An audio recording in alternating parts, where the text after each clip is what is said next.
우리가 하는 말이 공사를 구분합시다 말하지 않습니까? 그래서 오늘 공과 사를 구분하는 우리들의 삶이 되기 바랍니다. 말씀드렸듯이 한 8차례 정도 제가 최근에 어떤 책을 읽는 가운데 큰 도전을 받았고, 사회 뉴스에서 반복되는 공무원들, 국회의원들, 장관들 이런 모습들을 볼 때 참 우리 사회가 얼마나 부도덕하고 비윤리적으로 떨어져 가고 있는지, 특별히 공직자들, 또 교회 직분자들 이런 부분에 있어서 공사를 구분해야 되겠다는 이 측면, 그리고 7가지 제가 주보에도 적어 두었습니다. 교만, 인색, 시기, 분노, 음욕, 탐욕, 나태와 같은 것들.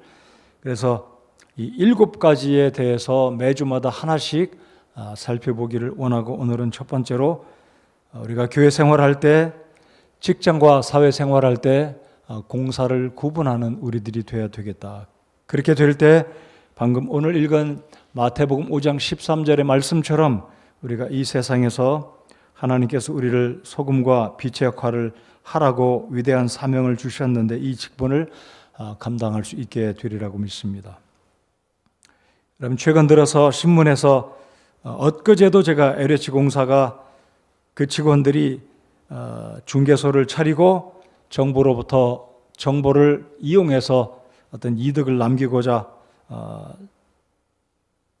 일전에도 LH공사가 광명시의 부동산 투기 사건과 연관된 것이 언론에 공개됐지만 2, 3일 전에도 국민일보에 그 소식이 또 기사로 올라와 있는 것을 보았습니다.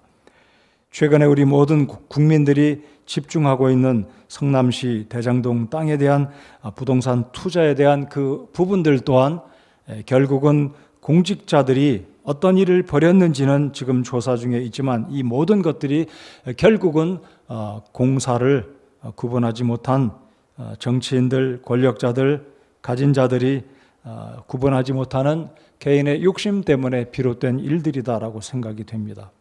그래서 오늘 우리 그리스도인들은 이런 측면에서 정확하게 구분할 때 세상에서 하나님의 영광을 드러내고 우리 그리스도인들이 영향력을 끼치게 될 수 있다라고 생각합니다. 전통적으로 기독교에서 말하는 7가지 죄가 있습니다. 이 7가지 죄는 제가 방금 말씀드렸듯이 여러분 주보를 참조해 주시고, 이제 한 2달가량 이 7가지 죄들을 우리 남녀노소를 물어나고 우리 교회에 속한 모든 분들은 정말 철저하게 내가 하나님 앞에 구원받은 성도로, 집사로, 가장으로, 아내로 이런 모습이 있지는 않는지 우리 자신들을 철저하게 살펴보고, 우리 주님이 기뻐하시지 않는 이러한 부분들을 우리의 삶 가운데서 떠나가는, 버리는 변화된 삶을 살아가는 저와 여러분 모두가 되기를 참으로 소원합니다. 여러분이 7가지 죄는 deadly sins 그랬습니다. deadly sins. 그래서 영어에서 deadly가 들어가는 말은 아주 극단적인, 어찌 보면 이 뭐라고 표현할까요? 경종을 우리에게 깨닫게 하는, 그래서 종교적인 용어로 7죄 종이다라고 표현을 하게 되는데, 이 7가지 죄는 주후 6세기경에 이 말이 사용되면서 기독교계에 이 7죄종 7가지 죄가 언급이 되기도 했습니다. 제가 그래서 앞으로 시리즈 말씀으로 7주간에 걸쳐서 이 요소들을 살펴보면서 계속해서 좀 구체적으로 말씀을 나누기를 원합니다. 그런데 우리 예수님께서는 사람들이 짓는 죄가 꼭 7가지만이 아니라 사람들의 마음속에서 나오는 죄가 13가지다라고 마가복음 7장에 언급하셨습니다. 7장 20절, 23절에 제가 한번 읽어드리겠습니다. 또 그분께서 이르시되 사람에게서 나오는 것, 그것이 사람을 더럽게 하느니라. 속에서 그 사람들의 마음에서 악한 생각, 간음, 음행, 살인, 도둑질, 탐욕, 사악함, 속임, 색욕, 악한 눈, 신성모독, 교만은, 어리석음, 이런 것들이 나오는데, 이 모든 악한 것이 속에서 나와 사람을 더럽게 하느니라 라고 주님께서 말씀하셨습니다. 그래서 우리 그리스도인들의 영성과 거룩하고 성결한 삶은 세상적인 기본적인 윤리와 도덕의 기준을 뛰어넘어야 한다라고 저는 믿습니다. 여러분, 우리 그리스도인들의 영성과 성경적인 기준이 세상적인 잣대와 세상적인 윤리와 도덕적인 기준과 같다면 우리 기독교가 무엇이 이 세상에서 뛰어난 하나님의 영광을 드러내는 소위 말하는 세상에서 가장 바른 참된 종교다, 생명을 전하는 종교다라고 말할 수가 있겠습니까? 그래서 저는 개인적으로 우리 그리스도인들의 영성과 거룩하고 성결한 삶, 그 기준은 세상적인 일반적인 상식적인 수준의 도덕과 윤리의 기준을 훨씬 뛰어넘어야 한다라는 것입니다. 우리나라는 지금 이전 시대에 비해서 급격한 윤리 도덕이 무너진 상황 가운데 살고 있습니다. 여러분, 매일 뉴스에 언급되고 있는 사건들, 사고의 내용들, 우리 사회와 국민들이 어쩌다 이 지경까지 이르게 됐나 할 정도입니다. 어제도 한국의 서울 거리에서 고등학생이 배 밑에 들어가서 따개비를 제거하는 일을 하다가 죽은 사건으로 우리 국민들이, 특별히 청소년들이 분개하는 모습을 보지 않았습니까? 이런 것도 한 일예가 아닌가라고 생각이 됩니다. 여러분, 우리는 자타가 인정하는 동방예의지국이었습니다. 아름다운 칭호를 가지고 살아온 자랑스러운 나라와 그런 민족이었습니다. 그러나 예의와 질서가 사라지고 물질주의와 개인주의, 그리고 그로 인한 이기주의가 가득한 모습으로 변해가고 있습니다. 돈을 위해서는, 자신의 쾌락과 명예와 이익을 위해서는 사기와 강도와 폭행과 온갖 부정과 비리를 행하는데 거리낌이 없는 모습입니다. 도덕과 윤리는 이제 사라져 가고 있는 모습이 아닌가 생각할 때 참으로 안타깝습니다. 예의 범절이 사라졌습니다. 어른들을 존경하지 않는 시대에 우리가 살고 있습니다. 최근에 한국의 오징어 게임이라는 드라마가 굉장히 인기 있다고, 그래서 이게 도대체 무슨 내용인가? 전 세계적으로 이 오징어 게임이 뭐 뛰기도 하고 뭐 옷도 복제하고 이런 뉴스에 언급이 돼서 도대체 이게 뭔가 제가 들어가서 보았습니다. 보니까 이 내용의 핵심은 제 나름대로 판단할 때, 첫째, 기독교를 부정적인 시각으로 매도하고 있지 않나 하는 서글픈 생각이 들었고요. 하나는 이 드라마가 보여주는 게 뭐냐면, 사람들이 얼마나 돈에 집착하고 있는가.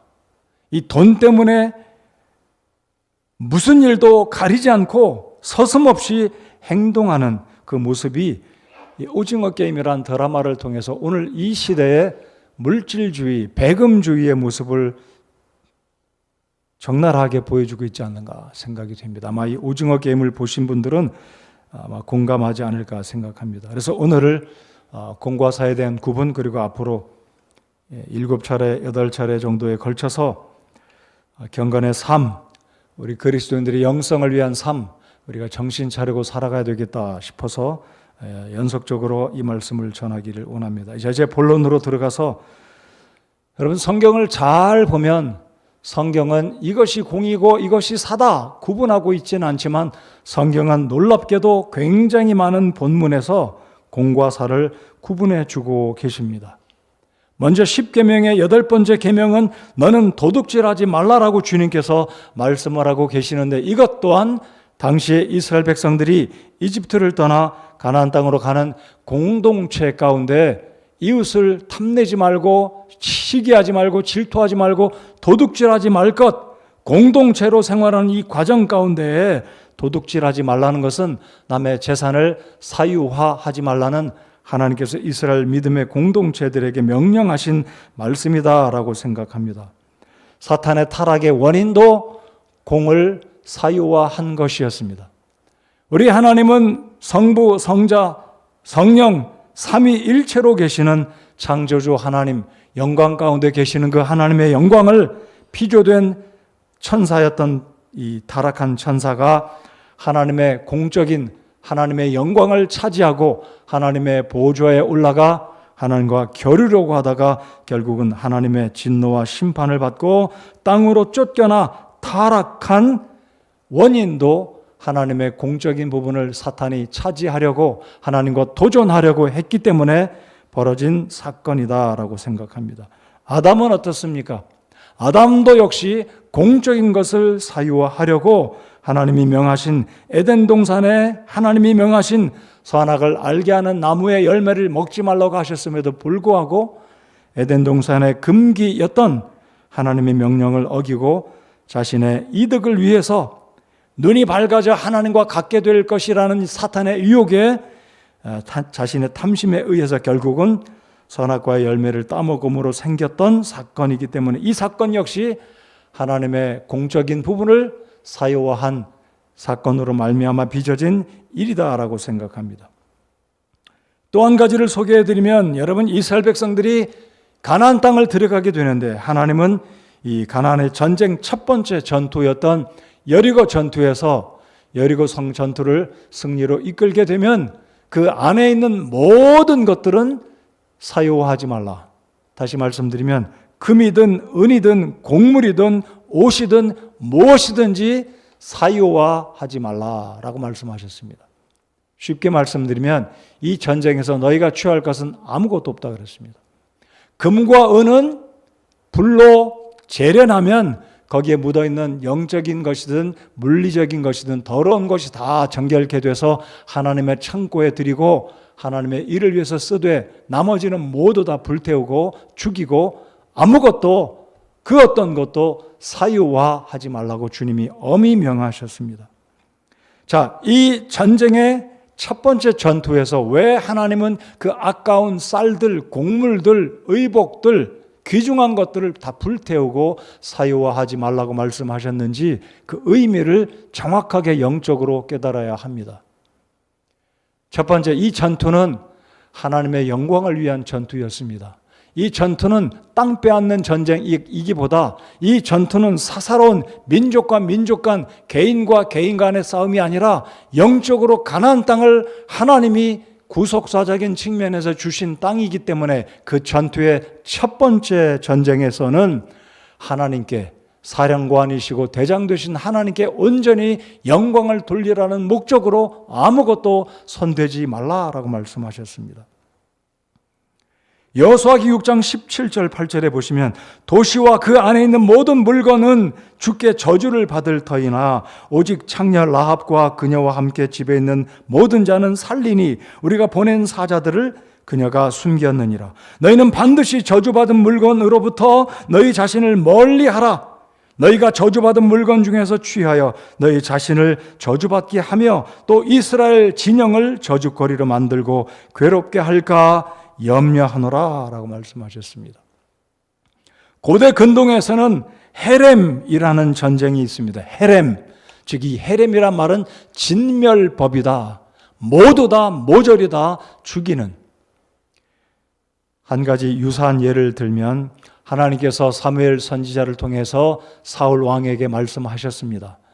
아말렉을 칠 때 모든 사람은 진멸하고 소나 양이나 우양도 살려두지 말라라고 말씀하셨습니다.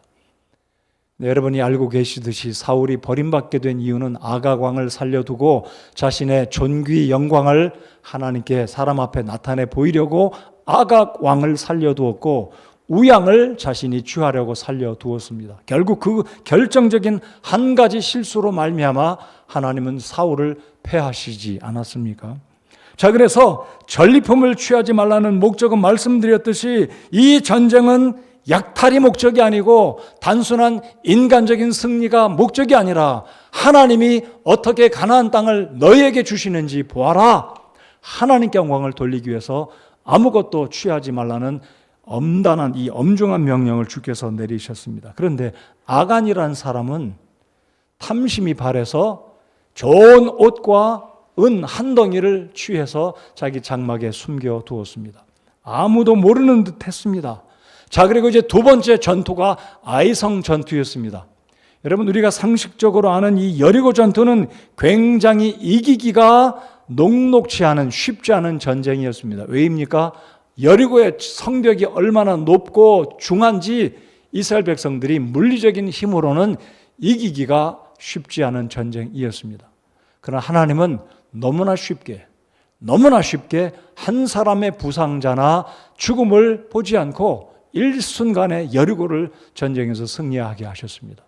그래서 자, 눈을 감고 계신 분, 제 눈에 눈 감고 계신 분이 잘 들어오는 게 너무나 좀 좋지 않은 건데 눈을 좀 뜨시고 피곤하신 분들은 눈을 뜨시고 정신 차리시고 들으십시오. 오늘 예배드리러 오셨으니까 말씀을 잘 듣고 은혜 받으셔야 되지 않겠습니까? 아멘 하십시다. 여러분 복 받고 가셔야 되니 말씀의 은혜 도전 받으셔야 되잖아요.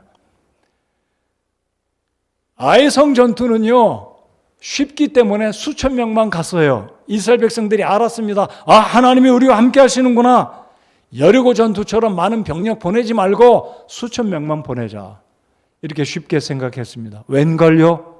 전쟁이 시작됐는데 이 아이성 군사들이 얼마나 용맹스럽게 쳐들어오는지 이스라엘 백성들이 두려워서 도망을 가게 됐고 36명이 죽게 됐습니다.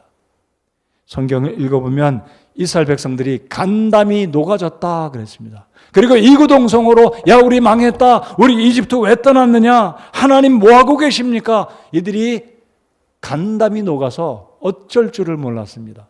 그때 하나님이 전쟁에서 패한 이유를 말씀드립니다.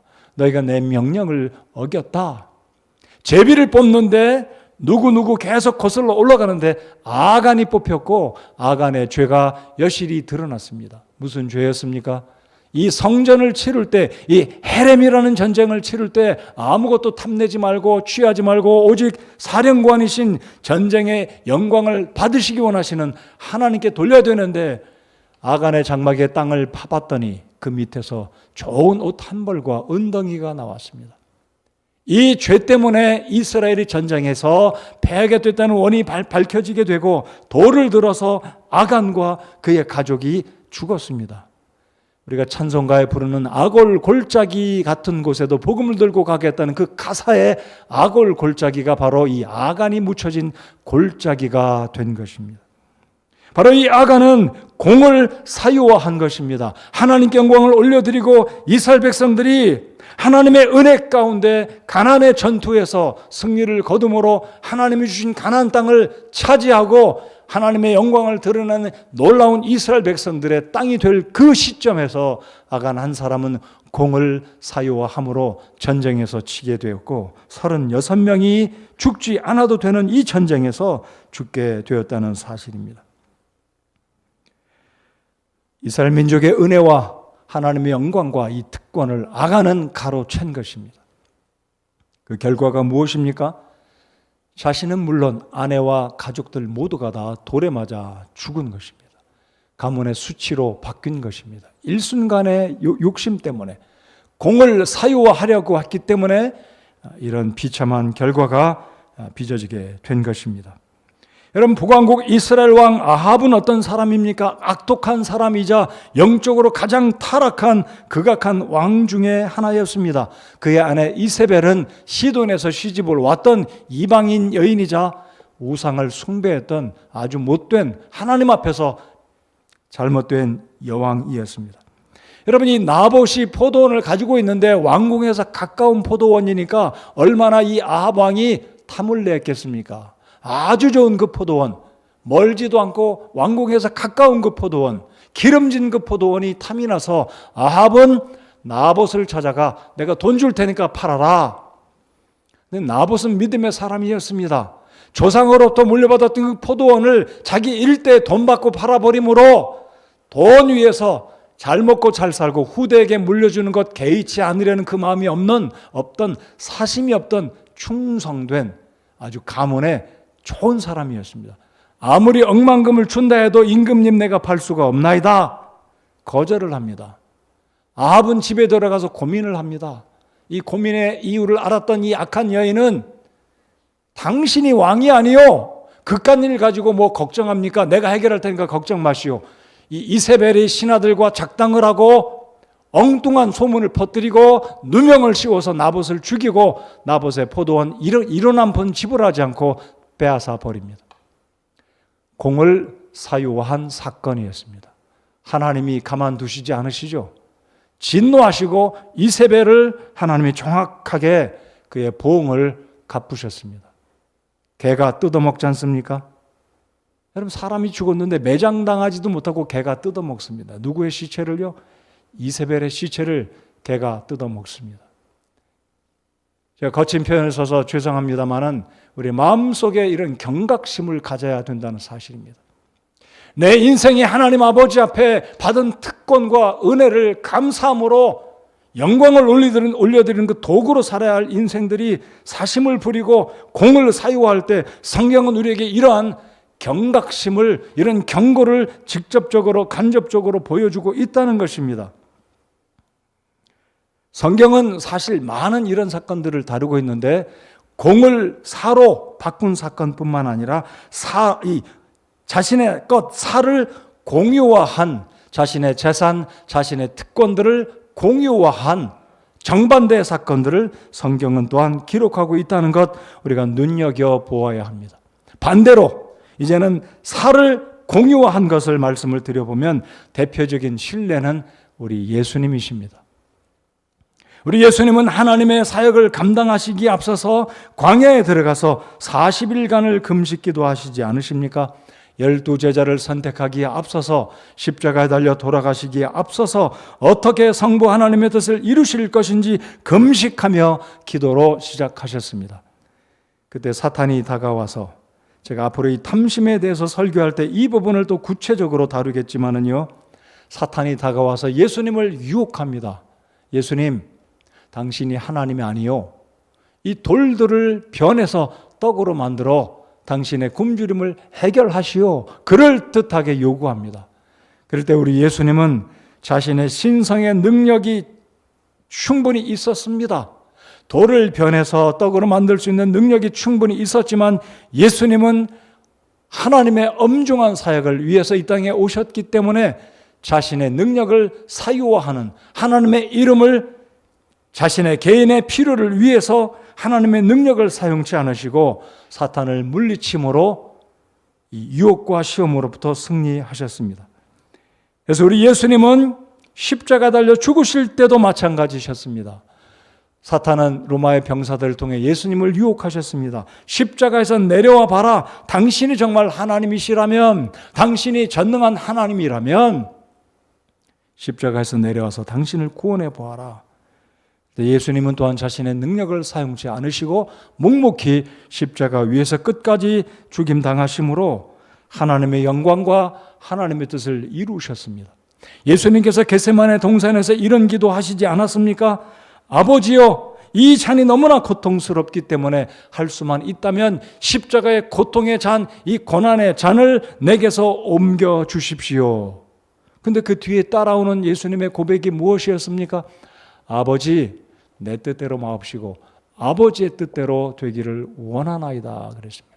이것이 바로 예수님이 공적으로 이 땅에 하나님의 사역을 위해서, 구속 사역을 위해서 보냄받고 오신 예수님은 자신의 사역, 이 공적인 사역의 어떤 자신의 유익을 위해서 고난을 피하기를 원치 않으시고 성부 하나님의 뜻을 온전히 이루셨다는 사실입니다. 한 예를 더 드려보면 삭개오의 사건을 여러분이 알고 계실 것입니다. 이 삭개오는 유대인으로 로마의 권력을 등에 업고 이스라엘 백성들에게 과세를 물릴 때 착취한 사람이었습니다. 정당한 방법으로 돈을 번 것이 아니라 로마 정부의 세리장, 세무장이라는 그 특권을 이용해서, 공권력을 이용해서 더 많은 세금을 갈취하고 부자가 된 사람입니다. 근데 이 삭개오가 구원받고 난 이후에 예수님께 무엇이라고 고백합니까? 예수님, 제가 사람들을 탈취를 한 것은 4배로 갚겠고 제 재산의 절반을 팔아서 가난한 사람을 돕겠습니다 라고 고백한, 자신의 살을 공유화한 아주 좋은 사례의 인물로 손꼽는 인물이었습니다. 여러분, 신약의 예루살렘 초대교회 성도들은 어떠했습니까? 자신의 재산을 팔아서 하나님의 교회 바침으로 당시의 교회에 수많은 성도들이 오갈 데 없으니까 아프리카에서, 유럽에서, 북아프리카에서, 사우디아라비아에서 유월절을 지키기 위해서 왔던 수많은 유대인들이 회심하고 구원받았을 때, 그들이 이제 돌아가지 않고 예루살렘에 정착하며 살고 있을 때 그들의 먹을 것과 거할 것의 필요를 느꼈던 예루살렘 성도들은 자신의 재산을 팔아서, 즉 자신의 사적인 것을 공유화한 예루살렘 초대교회의 아름다운 모습이 사도행전 2장 3장에 기록되어 있습니다. 이런 사건들로 말미암아 예루살렘 교회는 하나님의 은혜 가운데 놀랍게 성장한 사건을 우리가 알고 있지 않습니까? 또 한 가지 사례를 말씀드리면 벳세다의 한 소년이었습니다. 수많은 군중들이 굶주려 있을 때 예수님은 제자들의 믿음을 시험하시려고 너희가 저들에게 먹을 것을 주어라 그랬을 때 계산이 빨랐던 빌립은 예수님, 이곳은 광야이고 이 많은 사람이 참 배불리 먹으려면 돈이 얼만큼이 있어야 됩니다. 근데 안드레라는 이 제자가 한 소년을 데리고 오지 않습니까? 이 소년이 가지고 온 소위 말하면 도시락 속에는 보리빵 5개와 물고기, 아마 대멸치 사이즈의 여러분 생선은 우리가 생각하는 큰 생선은 사실 아니었습니다. 큰 멸치 정도 2마리, 간에 절인 아마 갈릴리 호수에서 잡았겠죠. 이 대멸치 사이즈의 간절인 이 멸치 2마리와 보리빵 5개를 가지고 우리 예수님은 수많은 군중을 먹이신 사건, 오병이어의 사건입니다. 그 사건 한 중심에는 한 소년의 도시락, 즉 살을 공유화함으로 수많은 사람이 배불리 먹게 되었다는 것입니다. 오늘 우리 사회는 개인의 이득을 위해 공을 사유하는 과정에서 부정과 비리를 우리가 발견하게 됩니다. 적당하게 타협하는 불법들, 자신의 권력, 자신의 공무원의 위치, 국회의원, 장관들, 심지어 최근에 위안부들을 위한 사회 우리 국민들이 십시일반으로 헌금한 그것조차도 가로채는 파렴치한 공무원들, 공직자들이 있었다는 사실, 우리가 그 사실을 들으면 얼마나 우리 국민들이 분개하고 있지 않습니까? 자, 우리 교회는 어떻습니까? 저와 여러분은 어떻습니까?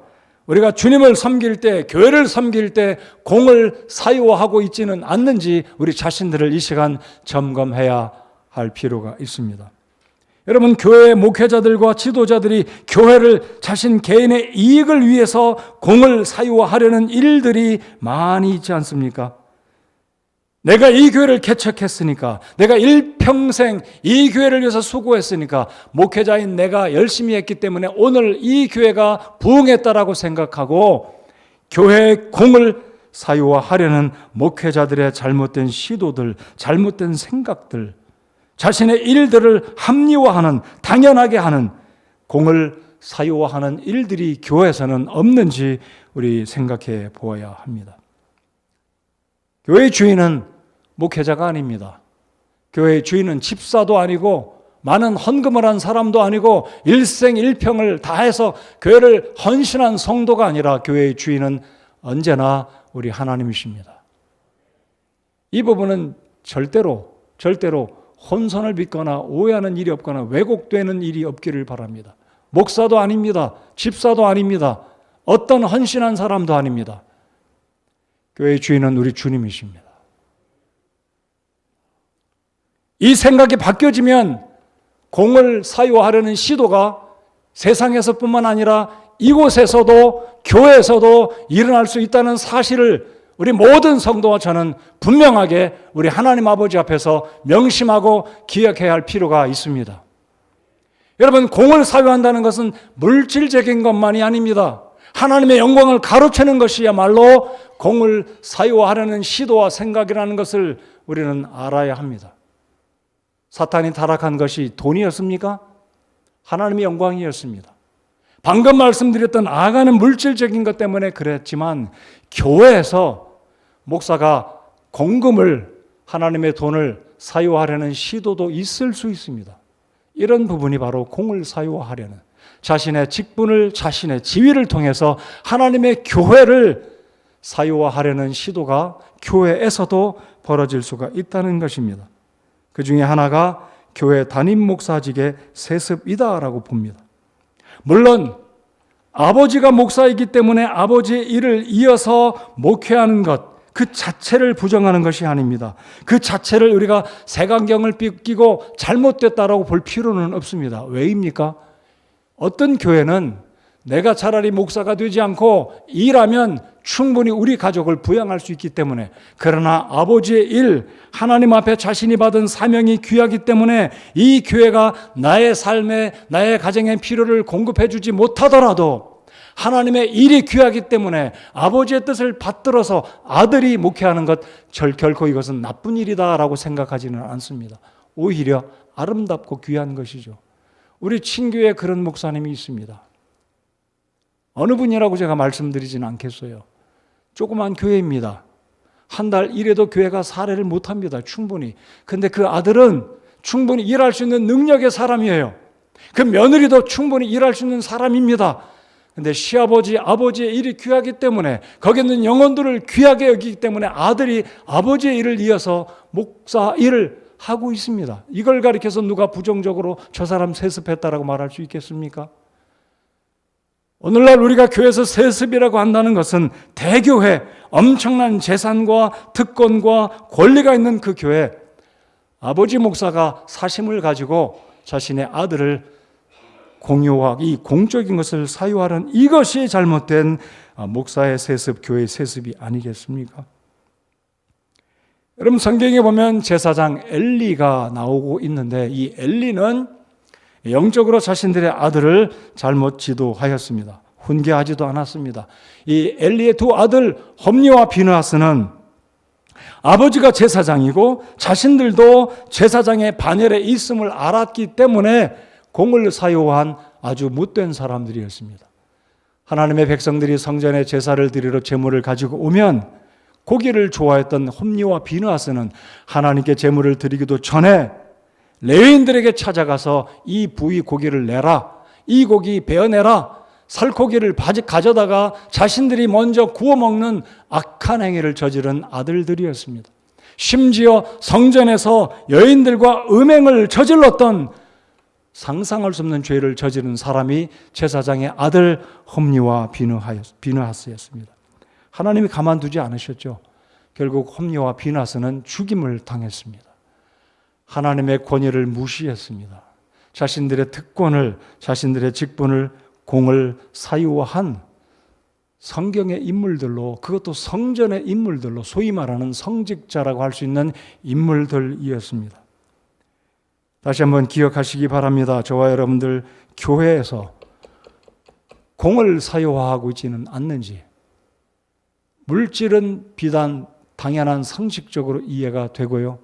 하나님의 영광을 교회에서 내가 나의 영광을 위해서 가르치고 있다면 저와 여러분은 그 범주에 포함되는 죄를 짓고 있다는 것입니다. 하나님께 돌려야 할 영광을 나의 이름을 위해서, 나의 권위와 영광을 위해서 공을 사유화하고 있지 않는지 우리 모두 돌아보는 이 시간이 되어야 할 것입니다. 여러분, 홈니와 비느하스가 죽었고 엘리가 죽었습니다. 홈니의 이 비느하스의 아내가 아들을 낳을 때 전쟁의 소식에 자기 남편도 죽고 자기 남편의 형도 죽었던 홈니가 죽었고 비느하스도 죽었습니다. 엘리 제사장도 몸이 비둔하여서 앉아있던 나무가 의자의 기둥이 부러져 목이 부러지고 죽었고, 이때 엘리의 며느리가 아들을 낳게 되는데, 산통을 겪으면서 아들을 낳게 되는데 이 며느리가 자신의 아들의 이름을 이가봇이다라고 말합니다. 이가봇의 이름은 하나님의 영광이 이 민족 가운데서 떠나갔다. 우리의 가문에서 하나님의 영광이 떠나갔다. 자신의 아들의 이름을 그렇게 짓고 이 여인이 죽었습니다. 우리 하나님이 절대로 가만두지 않으십니다. 하나님의 영광을 가르치는 교만, 가장 엄중하게 다스리는 죄가 교만의 죄. 우리 하나님 아버지 앞에 내가 하나님의 영광을 가르치고 있지는 않는지, 교회라는 이 울타리 안에서 물질과 하나님의 영광을 혹시라도, 홀이라도 공을 사유하고 있지는 않은지 우리 자신 모두는 돌아보아야 할 것입니다. 시편 11편 3절을 다 같이 열어서 읽어보겠습니다. 시편 11편 3절입니다.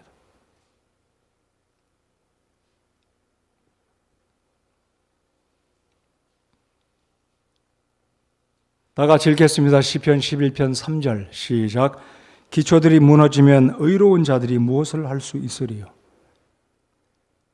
기초가 무너지면, 성경적인 기준이 무너지면, 성경적인 바른 생각이 무너지면 인간적인 생각이 들어오고 인간적인 원리들이 교회에 들어오면 우리가 어찌 하나님을 섬길 수 있겠고 어찌 우리가 이 세상에서 소금과 빛의 역할을 할 수가 있겠습니까? 제가 아까 말씀을 드렸듯이 오징어 게임에 보면 목사가 파렴치한 말들을 합니다. 저도 목사이지만 그 목사가 이상한 말을 하는 거 보고 그 목사의 딸이 나와서 자기 아버지가 어떤 일을 저질렀는지 독백으로 나오는 그 가사를 들으면 이 오징어 게임이 의도적으로 그 PD가 그 감독이 그랬는지는 모르겠지만 제가 들어보니까요, 그 오징어 게임이 드라마로 만들기 전 10년 전부터 이 드라마 게임이 준비되고 있었다고 하니까 생각해 보십시다.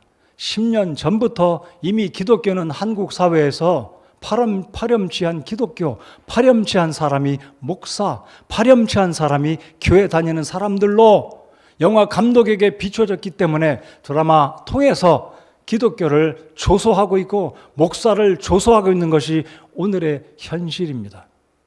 우리가 코로나19를 통해서 대구에서 신천지로 말미암아 오늘 어떤 교회로 말미암아 코로나의 진상, 코로나의 원인이 교회라고 주목을 받고 오해를 받고 왜곡되고 있는 시대에 우리가 살아가고 있습니다. 과연 교회가 코로나19의 원인인가요? 과연 교회가 코로나19의 핵심인가요? 아니지 않습니까? 그러나 이 모든 것들은 교회가 연관이 있기 때문에 세상은 교회를 향해서, 목사를 향해서, 성도들을 향해서 이렇게 직접적으로, 간접적으로 드라마로, 영화로, 책으로, 언론으로, 방송으로 우리를 공격하고 있는 것입니다. 받아들여야 합니다. 오늘 말씀을 보십시오. 기초들이 무너지면 의로운 자들이 무엇을 할 수 있으리요? 교회가 뭐 하겠습니까? 우리가 뭐 할 수 있겠습니까? 손가락질 당하면서 예수 믿으시오 콧방귀 끼지 않겠습니까? 정말로 전도하기 힘든 시대입니다. 오늘 주님이 말씀하십니다. 소금이 그 맛을 잃어버리면 어떻게 우리가 세상을 정화할 수 있겠습니까? 너나 잘하세요 말 듣지 않겠습니까? 제가 이 말씀들을 묵상하면서 제 자신이 얼마나 부끄러운지 모르겠습니다. 우리 자신들 다시 한번 돌아보면서 오늘 이 시대에 내가 공과 사를 구분하고 나 한 사람 내가 있는 일터에서 내가 있는 직장에서 내가 돈을 만지는 위치에 있다든지 내가 어떤 공권력의 위치에 있다든지 내가 어떤 지위와 어떤 특권과 어떤 지위와 여건 가운데서 혹시라도 공을 사유하려는 욕심이 그런 생각과 시도가 있지는 않는지 내가 교회 안에서 하나님의 영광을 나의 것으로 가려채려고 시도하고 있지는 않는지 그런 시도와 그런 생각들이 우리에게 있다면 오늘 이 아침에 이 말씀 앞에 우리 자신들을 철저히 돌아보고 회개하는 우리가 되어야 할 것입니다. 우리 예수님은 6월절 기간 중에 예루살렘에 올라가 성전을 방문하셨을 때 이 성전을 공을 사유했던 이 흉악한 모습을 보시고 우리 예수님이 분개하시고 화를 내시고 노끈으로 채찍을 만드시고 거기 있는 사람들을 다 쫓아내시고 책망하시지 않았습니까? 사실 예수님의 책망의 핵심 포인트는 종교인들이었습니다. 사실은 거기에서 돈 바꾸는 자, 양이나 소를 파는 사람들은 털이었습니다. 몸뚱이는 제사장들이었습니다. 여러분이 털인지 여러분이 몸뚱이인지 우리 자신들이 하나님 앞에 비춰봐야 하겠지만 이 당시에 왜 예수님이 하나님의 성전을 강도의 도굴로 만들었냐고 주님이 책망하셨냐면 이 당시에 제사장들은 로마의 권력과 결탁해서 6월절이나 절기를 통해 수많은 이스라엘 백성들이 성전에 나와서 제사를 드리러 오면 그들이 가지고 온 재물들을 퇴짜 놓습니다. 이거 불합격, 너희 다시 가지고 와. 그럼 한쪽에는 양을 팔고 소를 파는 장사꾼들이 또 있었습니다. 모두 다 연결고리로 돈 바꾸는 사람들 모두 다 제사장의 권력의 연결고리가 되어서 부정과 비리가 그 속에 가득했던 예수님은 그래서 강도의 소굴로 만들었다라고 말씀하셨습니다. 제사장들은 자신의 권력을 가지고 얼마나 많이 돈을 벌었는지 몰라요. 바리새인들과 서기관들은 종교인의 어떤 탈을 쓰고 권위를 가지고 이스라엘 백성들 위해 군림하면서 얼마나 많은 비리와 부정을 저지르고 하나님 아버지 앞에 가증한 모습으로 자신들의 존귀를 높이고 자신들의 이름을 내세우지만 단 한 번도 우리 주님은 그들을 칭찬하시고 기뻐하신 적이 없으셨기 때문에 분개하시면서 나가라고 다 쫓아내시지 않았습니까? 내 집은 기도하는 집이라 불리리라 하였거늘 너희가 강도의 소굴로 만들었도다. 공을 사유하는 것은 꼭 기억하십시오. 물질만이 아니라 나를 높이고 나의 이득을 위한, 특별히 교회에서. 그래서 침례 요한이 어떤 말을 했습니까? 주님은 흥하고 나는 쇠하여야 하리라. 이러한 심정으로 주님을 섬기는 목사와 집사와 성도가 되어야 할 줄 믿습니다. 주님을 높이는 우리 교회가 되기 바라고, 오늘 우리 사회가 변화가 되려면 여기부터 시작이 돼야 합니다. 내가 바뀌어지지 않고 우리가 어떻게 사회에 가서 나도 그렇게 살고 있으면서, 최근에 대선 후보자들이 서로 공격하는데 제가 누가 그 말했는지는 모르겠지만 아마 여러분 들었을 거예요. 자기 눈에 들보는 보지 못하고 상대방의 눈에 있는 티를 빼시오. 대선 후보자가 서로 공격들 하잖아요. 우리가 소금과 빛의 역할을 감당하지 않고 있으면서 세상에 나가서 세상을 어찌 우리가 판단하고 비판하고 우리가 어찌 그들을 바로 잡겠습니까? 삭개오와 같이 자신의 귀한 것들을 하나님 아버지 앞에 회개하고 삶의 변화를 이루고 내 재산의 절반을 가난한 사람을 위해서 환원하고 과세를 과중하게 거둬들인 장부를 다 한 장 한 장 넘겨서 살펴보고 4배로 갚아주겠다는 진짜 참된 구원의 열매, 행실의 결과가 삭개오의 삶에 있었습니다. 그래서 삭개오를 주님이 뭐라고 칭찬하셨습니까? 보라, 이 사람도 오늘 아브라함의 자손이 되었도다. 여러분, 이 삭개오가 행위의 변화가 있었기 때문에 구원받은 것이 아닙니다. 우리가 믿는 성경의 구원은 행위로 말미암는 구원이 아니라 구원받은 사람은 행위가 있어야 하기 때문입니다. 믿으시면 아멘 하시기 바랍니다. 여러분, 진짜 구원받으셨다면 행위를 보여주십시오. 행위로 나타내 보이십시오. 공을 사유하는 것이 아니라 살을 공유하는 우리 교회 성도들과 저와 여러분이 되기를 바랍니다. 오늘 설교의 결론은 이것입니다. 교회의 생명 공동체, 이것을 의식하고 살아갈 때 우리의 살을 공유할 수 있고 공을 사로 만드는 것을 방지할 수가 있습니다. 첫 번째로 우리의 삶 가운데 있어야 될 첫 번째, 교회는 생명의 공동체다. I, me, my가 아니라 us, we, 우리라는 것을 기억하시고, 내가 아니라, 내 이름이 아니라, me first가 아니라 우리 모두가 함께 공존하고 사랑하고 돌보고 관심을 갖는 공동체가 되어야 한다는 사실을 다시 한번 이 아침 시간에 성령께서 우리 마음속에 찔림을 주신다면, 조금의 부족함과 잘못된 동기가 성령께서 보여주신다면 주님 앞에 제가 잘못했습니다 라고 회개하고 반응하는 저와 여러분 모두가 되어야 할 것입니다. 두 번째는 사랑과 물질적인 나눔의 의식이 우리 속에 있어야 하겠습니다. 첫 번째는 교회는 생명의 공동체다. 나를 위한 공동체가 아니라 하나님의 영광을 위하고 우리 모두의 유익과 영혼들이 살아나고 영혼들이 세워지는 이 공동체, 생명의 공동체라는 의식을 가져야 되겠고, 둘째는 사랑과 물질의 나눔이 있는 우리의 가정, 우리의 교회, 우리의 사회가 되어야 한다는 의식의 전환이 있어야 공을 사유하라는 생각에서 바뀌어져서 살을 공유화하게 될 것입니다. 세 번째, 우리의 의식의 변화는 청지기 의식이 있어야 하겠습니다. 제가 지난주에도 11조에 대한 설교를 왜 부득이해야 됐는지 충분히 제가 말씀을 드렸습니다. 11조는 하나님과 나와의 관계, 주종의 관계, 하나님이 나의 주님이시고 내가 주의 종이라는 이 사실을 확고히 하기 위해서 하나님께 물질의 소득의 11조 가장 귀한 것을 주님 앞에 드려야 된다고 말씀을 나누었습니다. 우리가 공을 사유화하는 잘못된 이 탐심에서 이 유혹에서부터 벗어나려면 우리의 삶 가운데 청지기 의식이 있을 때 내 것은 하나님의 것이고 내 것을 가지고 나누라는 이 하나님의 말씀 앞에 우리가 순종하며 살아갈 때 우리는 공을 사유하라는 유혹과 탐심으로부터 벗어나 살을 공유하는 아름다운 생각으로 바뀌어질 것이라고 확신합니다. 존 오웬이라는 사람은 죄의 죽임이라는 책에서 이런 말을 남겼습니다. 사는 동안 항상 죄를 죽여라. 따라서 해보시겠습니까? 사는 동안 항상 죄를 죽여라. 어려운 문제죠. 하루도 쉬지 말라. 죄를 죽이지 않으면 죄가 당신을 죽일 것이다. 그랬습니다. 한 번 더 제가 읽어볼까요? 사는 동안 항상 죄를 죽이라. 하루도 쉬지 말라. 죄를 죽이지 않으면 죄가 당신을, 나를 죽일 것이다. 라는 이야기입니다. 결론입니다.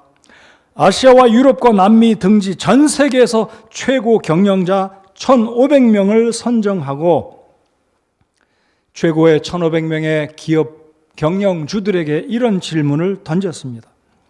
경영자에게 가장 필요한 자질이 있다면 무엇이라고 생각합니까? 그럴 때 최고의 1,500명의 경영자들의 88%의 대답이 무엇입니까? 도덕성이요 라고 대답했습니다. 도덕성이 바르게 될 때 그 기업이 살아나고 그 기업주가, 경영주가 부하 직원들에게 영향을 끼치고 다른 기업이 인정하고 크레딧이 쌓이면서 기업이 살아나고 살아나는 사업을 하게 된다는 것을 기업주들이 깨달은 겁니다. 여러분, 오래전에는 IQ만 강조된 시대에 우리가 살아왔습니다. 뭐니 해도 IQ다 해가지고 이런저런 공부를 시키느라 어릴 때부터. 근데 최근에는 IQ도 중요하지만 요즘엔 EQ가 중요하다고 하지 않습니까? 감성지수. 또 하나의 새로운 아이디어가 사람들에게 전달되고 있는데 그게 뭐냐면 MQ입니다. IQ, EQ에 이어서 M은 moral입니다. moral quotient. 도덕적인 감성지수, 지능지수, 여기에 못지않게 이 도덕적인 지수가 뛰어날 때 도덕적으로 바른 아이가 나중에 사회에 들어갈 때 그 아이가 인정받는다는 거예요. 똑똑한 아이도 인정받고 주목받지만 이 시대는 도덕성이 바른 아이, 윤리, 도덕적으로 올바른 사람이 리더가 될 수 있고 영향력을 끼치고 사회 기업주들이, 기업가들이, 경영주들이 탁월하게 기업을 이끌어 간다는 것이 전 세계 탁월한 기업주들 1,500명의 88%가 확신 있게 이야기한 것은 굉장한 의미가 있는 것입니다. 오늘 우리 사회는 무질서하고 윤리도덕이 땅에 떨어져가는 모습입니다. 돈이면 앞뒤를 가리지 않고 예의범절 무시하고 개인주의, 이기주의가 앞서가는 시대에 우리가 살아가고 있습니다. 이런 시대 가운데 우리 그리스도인들 오늘 본문의 말씀처럼 너희는 땅의 소금이로되, 땅의 소금입니다. 소금이 제맛을 잃으면 무엇으로 그것을 짜게 하리요? 그 뒤에는 그것이 아무 쓸모 없음으로 버려져서 사람들이 발밑에 밟힐 뿐이니라. 우리가 세상에서 먼저 본이 되어야 하겠습니다. 이 세상이 아무리 어려워도, 이 세상이 아무리 어둡고 침침해도, 아무리 희망적인 모습이 보이지 않는다 할지라도, 부정과 권모술수와 비리와 금품과 부정이 난무할지라도, 성공을 지향하는 성공주의가 판을 치더라도 결국 진리가 승리합니다. 어둠을 물리치는 것은 빛이라고 믿습니다. 그래서 우리가 소금의 역할, 빛의 역할을 감당하면 세상이 우리의 모습을 보고 적어도 그리스도인들이 바르게 살아가고 있구나, 그리스도인들이 참으로 우리 삶에 본이 된다는 사실을 이 세상에 우리가 본이 되어서 주님께 영광을 올려드리고 하나님의 이 성도의 직분, 그리스도인들의 직분을 잘 감당하게 되는 이 놀라운 특권이 그러므로 인해서 하나님 영광 받으실 것이고 하나님이 우리의 삶을 인정하실 뿐만 아니라 결과적으로는 윤택한 삶으로 우리를 이끌어 가시리라고 확신합니다.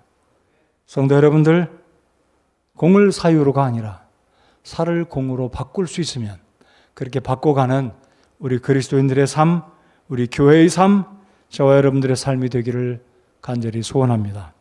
기도하겠습니다.